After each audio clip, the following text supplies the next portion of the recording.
Firstly,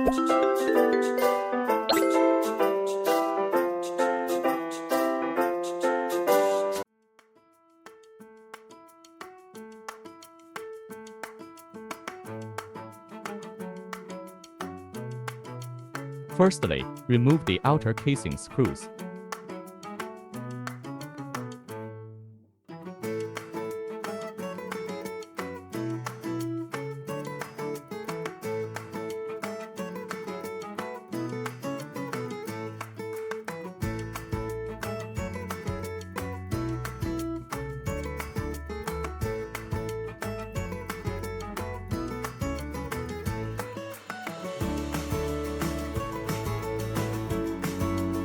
After we complete the repair, we will conduct a power-on test first. After confirming that it can be powered on and used normally, we will install the casing